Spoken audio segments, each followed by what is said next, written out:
Ошондо бул чогулуш ачык жыйын болот абы? Суроо мага эмес. Суроо мен Суроо жалпы мыйзамга негизи. Мыйзамга бериңиз, пожалуйста. Ошол биз конституция менен жашайбыз да, туурабы?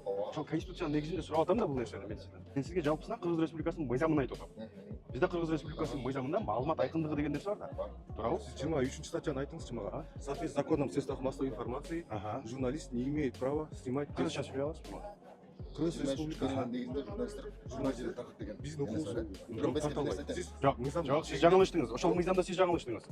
Журналисттер тартканга болот, мыйзамдар тыюу салбаган жерде гана. Мыйзам Мен ал мыйзамды тактана окуйм экен. Биз да окуйбуз.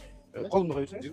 Мен 7-8 жылдан бери бул мыйзамдын ичиндемин да байкелер. Мен айтып атам. Мыйзам мага тыюу салбаган ар бир жерде видео фиксация жүргүзсөм болот. Албетте болот. Убактылуу тыюу салууга соттун өкүмү керек бейке. Бул видеонун ичинде болгондо видеону биз өзүбүз тартып, анан толук өткөзүп беребиз. Коомчулукка чыккандан сизге беребиз.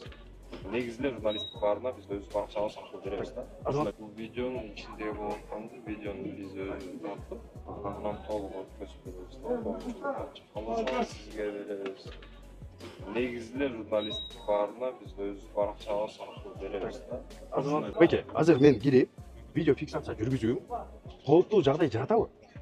Мындай да биз мисалы үчүн журналисттерге да чектөө кылбайбыз да. Бул жерге чектөө кылынат атат. Сизди киргизсек, анан башка биздин коллегаларыбыз айтат, эмнеге бизди чыгарган жоксуңар? Неге чакырган жоксуңар? Ал суроону мен дагы берем. Себеби биз өзүбүз тартып сиздерге маалымат беребиз болгондой. Чогулуш эл үчүнбү же кандай бир категориядагы адамдар үчүнбү? Барып кирип карап атат, эч кандай чектөөсүз бар, суроолор. Азыр ошондо бизге келүүгө тоскоолдук барбы жок? Сиз кирбесеңиз болот, бирок камераларды түшүрүш керек. Жок. Сиз кирбесеңиз болот, бирок камераларды түшүрүш керек. Камерам кандай тоскоолдук жаратат? Мына дөкөр албайбыз, жетекчинин чечими ушундай болду. Жарандардын телефону ушинтип алынып атат.